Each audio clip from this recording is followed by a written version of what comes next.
김정은 시대 들어서 북한의 인권 상황이 더욱 열악해진 것으로 드러났습니다.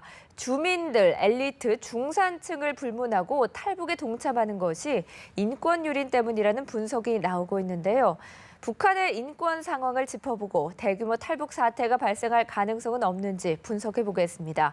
고려대학교 북한학과 송봉선 교수, NK지식연대 김흥강 대표 두 분과 함께하겠습니다. 어서 오세요. 안녕하세요. 안녕하십니까. 네. 저희가 앞서 보도에서도 전해드렸지만 과거의 생계형 탈북에서 이제는 부쩍 나은 삶 그리고 자녀들의 미래를 위해서 탈북하는 경우가 늘고 있는 것 같습니다. 그 원인이 심각한 인권 유린 때문이다라고 미국 백악관이 분석을 내놨는데요. 이 부분에 대해서 어떻게 분석하고 계십니까? 네, 북한이 이제 그 최근에 엘리트가 이렇게 많이 탈북을 하고 있고 또 이제 그 하층민까지도 상당히 그 탈북에 대해서 동경한다고 그럴 수 있을까? 네. 북한이 엘리트 관계에는 특히 이제 김정은 주변의 인물들, 뭐 의사까지 이제 탈북하는 그런 일이 일어나고 있는데 이런 건 역시 사람을 측근을 갖다가 잘 관리하지 못하니까 네. 140여 명이라는 그 사람 엘리트들이 죽였단 말이에요. 네. 그런 매 앞에는 우리 속담에 매 앞에는 장사 없다는 말이 있죠. 결국 사람을 자꾸 죽이니까 거기 있을 수가 없고 미래도 보이지도 않고 특히 자기 자녀들 이런 거를 갖다가 생각하면 이건 앞이 캄캄한 거죠. 또 일반 주민들도 마찬가지죠. 또 그 사람들은 또 상대적 빈곤감을 많이 느낄 거예요. 당간부나 보위부나 인민보호 이 사람들은 주민들한테 여러 가지로 갈취를 해가지고 예를 들면 남한제 전자제품이나 중국제 각종 제품 이런 거 가지고 부를 누리고 그러는데 자기 자신들은 장마당에서 생계를 유지하기 위해서 하루하루 뭘 팔아가지고 먹고 사는데 이런 것들이 전부 다 결국은 북한의 인권에 대해서 너무나도 이제 생각을 하게 되는 거죠. 네. 엘리트나 일반 주민들이나. 그렇기 때문에 이러한 여러 가지 제 요소들은 북한이 결국은 탈북을 하지 않으면 안 되겠다 하는 그런 생각들을 하게 되는 거죠. 예. 말도 안 되는 이유로 처형을 당하기도 하고 또 구금을 당하기도 하고 이런 숙청을 당하기도 하는 상황이 비일비재한 상황인데요. 지금이 어떤 시대인데 바로 이런 일이 벌어지고 있을까 하는 생각도 들거든요. 그런데 역으로 생각해 보면 김정은 정권이 그만큼 지금 상황이 좋지 않다 이렇게 평가해 볼 수도 있지 않겠습니까? 예, 바로 그 대목입니다. 앞서 우리 교수님께서 이야기했지만은 임의 구금 그리고 닥치는 대로의 처형 이런 것들은 북한 주민들로 하여금 그 제도의 가장 핵심적인 어떤 통치 원리가 우리는 하나의 새 가정이다. 대가정이다. 여기서 어버이 수령은 어버이고 당은 어머니 이렇게 됐는데 야 아버지가 자꾸 사람을 죽여요. 별치 않은 걸로 죽여요. 금년만 들어와도 2월 달에는요. 이 해산에서 이렇게 송금을 했다 해서 10명을 집단 처형을 했고요. 또 4월 달에는 또 탈북 브로커 했다고 죽이고 또 7월 달에는 이게 마약을 또 했다 해서 막 쳐 죽이고 그래서 지금 올해만 해도 이 8월 현재 60명을 죽였어요. 처형했거든요. 근데 지금까지 김정은 정권 들어서 해마다 통계가 나오지만은 최근 3년 동안에는 한 해 평균 60명을 죽였는데 벌써 8개월 새 이렇게 60명을 그냥 정말 막 처형하니까 그러면 이제 사람들이 이 제도에서는 잘하든 충성을 하든 말든 결국은 언제 무슨 이유 때문에 죽겠는지 이거 간부들부터 이제 확산되는 것이고요. 일반 주민들부터 그렇다고 하면 우리 사회의 핵심적 어떤 믿고 사고하는 어떤 기둥 자체가 이제 없어지는 거니까 그래서 아마 이게 대대적인 탈출도 일어나는데 결국은 이것이 정권이 불안정하기 때문에 사람을 죽이는 겁니다. 김일성 시기에도요, 70년대는 굉장히 많이 죽였어요. 60년대 종팔 청산하고 매일같이 총살을 누리다가 조금 안정되니까 총소리가 좀 뜸해졌어요. 김정일 시대에는 처음엔 좀 총소리 뜸하다가 95년도 고난의 행군이 생기면서 이게 이제 농업상 하던 서간이 그다음에 무슨 심화조 사건에가 또 사람을 굉장히 죽여요. 그때가 정권이 굉장히 제일 불안한 때였단 말입니다. 그렇다면 지금은 바로 김정은 정권이 가장 불안하고 주민들과 간부들의 마음이 떠나가고 있다는 것을 여실히 보여주고 있죠. 그렇군요.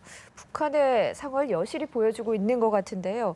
우리나라도 김정은을 비롯해서 인권 침해 책임자를 제재할 것을 검토할 필요가 있다라는 주장이 나왔습니다. 안 그래도 우리 정부도 안보리 대북 제재 외에 독자 제재도 검토하고 있는 것으로 알려졌는데 인권 부분에 있어서는 우리가 어떤 정책을 펼 수가 있을까요? 그 지금 이제 최근에 와가지고 그 김정은에 대해서 그 인권 유린자 두목으로서 이 사람을 갖다가 막 인권 리스트에 제1번으로 올려가지고 이제 이거를 그 인권 문제를 우리가 거론하겠다 하는 네. 이런 게 이제 정부 계획이고, 이게 또 이제 상당히 어느 나라고 그 국가 지도자가 그 인권 유린 대상자로 일본으로 올라간다면 그건 참 창피하게 이루 말할 수 없는 거죠.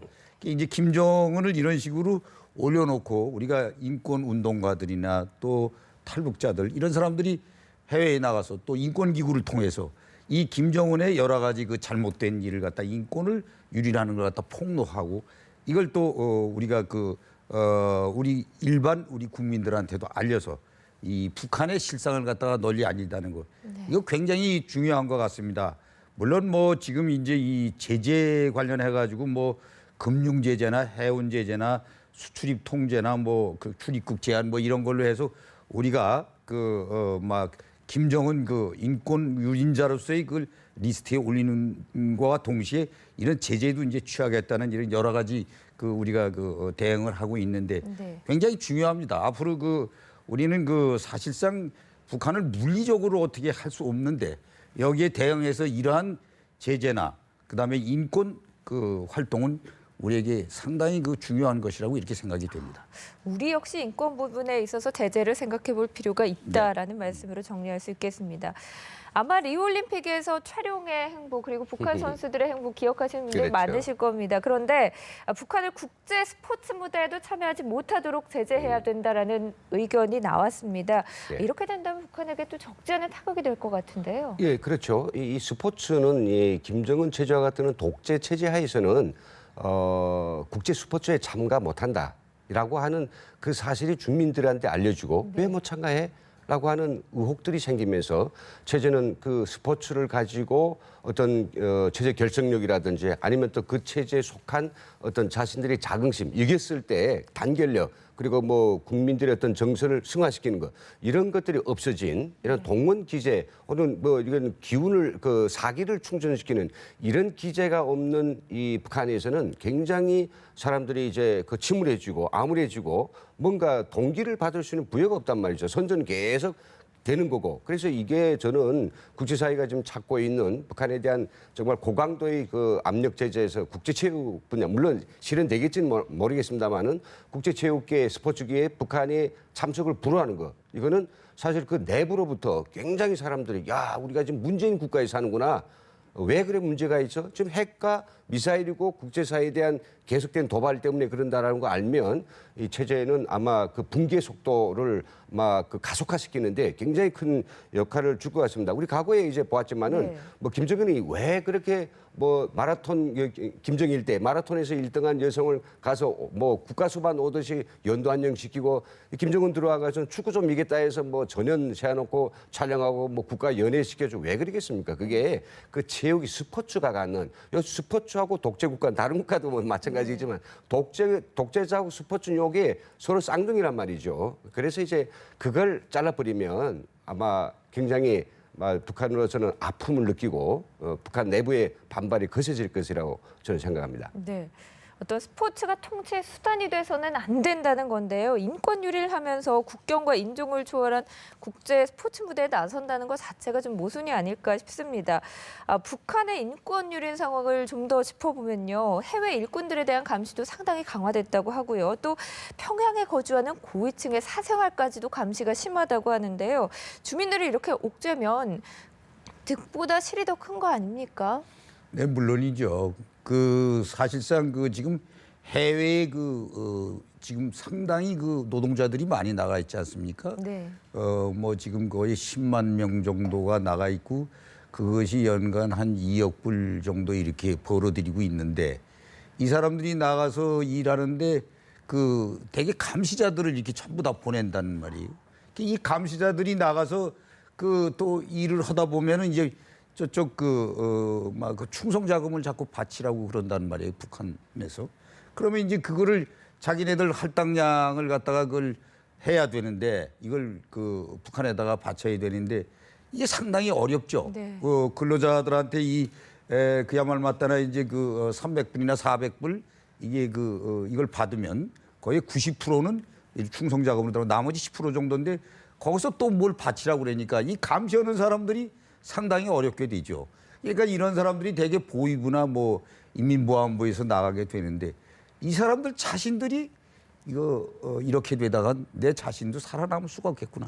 그래서 이 사람들조차도 탈북을 하게 되고 탈북을 결심하게 되고 그러니까 이 북한의 경우를 보면 이게 악순환이 되는 거죠. 그러니까 감시자조차 이렇게 탈북을 하게 된다면 모든 지금 앞으로 보면 해외 공관원들이 이게 이제 다 탈북을 해야 되겠다 하는 그런 생각을 하게 된다는 말이에요. 그렇다면은 북한의 정권은 이거는 최대의 위기가 되겠죠. 그래서 이런 것을 생각을 할 때 이 북한이 지금 상당히 어렵지 않나. 이 인권 문제 이것뿐만 아니라 지금 여러 가지로 보면은 이러한 북한이 네. 사면 초과가 되고 있다는 거.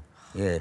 그 자체는 물론 감시자까지 이렇게 탈북을 한다는 건 이거는 뭐 우리 역사상 그건 어느 나라에서도 찾아볼 수 없는 그런 사실이라는 게 참 안타깝습니다. 북한 정권을 보면. 예. 네, 비단 해외 경우뿐만이 아닙니다. 지금 한경북도 지역에 대규모 홍수가 나서 국경 초소들이 다 무너졌다고 하는데요. 그렇죠. 이 지역에서 탈북이 급증하면서 중국에 있는 수용소가 탈북민들로 넘쳐나고 있다고 해요. 이 사람들 어떻게 되는 겁니까? 그렇죠. 탈북한 그 성공을 맛을 느끼기도 전에 이게 사람들이 다 잡혀가지고 중국 공안에 잡혀서 도문에 있는 그 탈북민 수용시설 이제 곧바로 며칠 후에는 북한으로 줄을 서서 포승줄을 다 끼고 완전히 뭐 개떼를 몰아가듯이 이제 그 친선다리를 건너서 건너갑니다. 바로 북송이 되는 네, 바로 북송이 되죠. 이런 그 상황인데 그 도문 감옥이 이제 초만원이 될 정도로 지금 요 근래에 탈북자들이 넘어온 탈북자들이 잡혀서 공안에 잡혀서 지금 강제 북송을 기다리고 있다 하니 너무 가슴 아픈 거죠. 근데 이들이 뭐 왜 그럼 요즘 이렇게 갑자기 늘어났을까?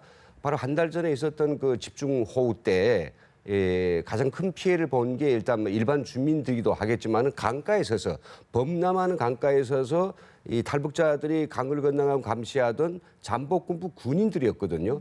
해령 같은 것은 한 개 소대가 이게 쭉 그 강을 따라 기다리던 잠복하던 군인들이 싹 죽었어요. 수십 명이 죽었어요. 그러니까 그 공백을 생기니까 와 넘어가기 시작했단 말이죠.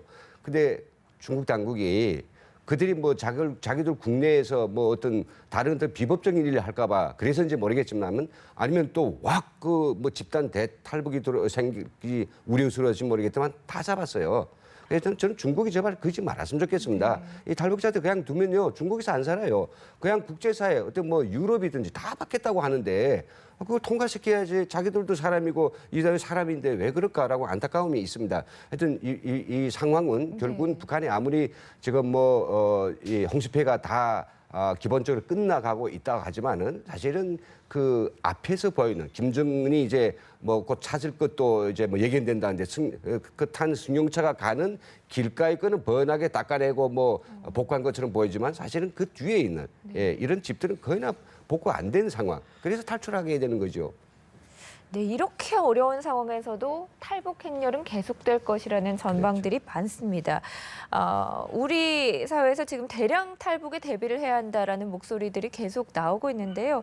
또 일각에서는 이런 대량 탈북 가능성에 대해서 좀 회의적인 시각도 있더라고요. 어떻게 보고 계십니까? 예, 역시 대량 탈북에 대해서는 저는 앞으로 지금 최근에 와가지고 줄다가 한 1,500명에서 2,000명이 여기서 왔다 갔다 하다가 금년에는 이게 지금 늘어나고 있어요. 근데 이런 현상을 볼 때 이제 올 때까지 왔다. 상당히 어려워지고 있다. 이런 상황인 것 같습니다. 그래서 그 탈북이 이제 중국 저쪽 우리 조중국경 1240km 거기뿐만 아니라 제가 생각하기에는 앞으로 동서 해안 또 휴전선을 통해서 특히 이제 군인들 이거 보면은 그 최근에 그 군인들 탈북한 사람들 보면 아주 군인들에 대한 급식이나 여러 가지 의식주가 아주 최악의 상태라고 어렵다고 그래요. 그렇다면 이 군인들이 결국은 살 길은 무엇이냐?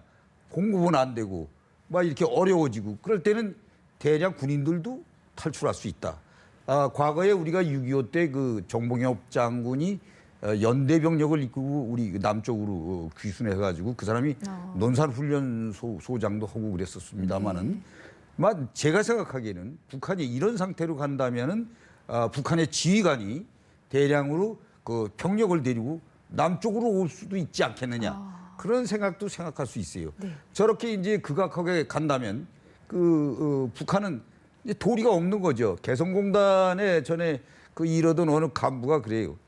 정말 북한은 아무것도 없다. 이건 정말 그야말로 따라 거지들 중에 거지다 상거지다.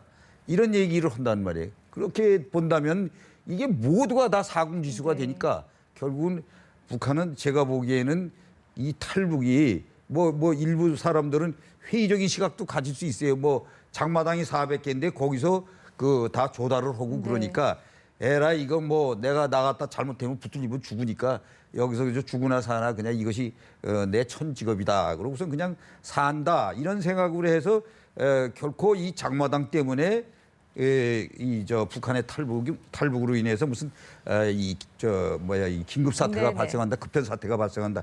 이거는 결코 있을 수 없을 것이다. 이렇게 얘기를 하고 있지만 저는 그렇게 생각하지는 않습니다. 예. 교수님께서는 대량 탈북 가능성도 충분히 있다라고 보시는군요.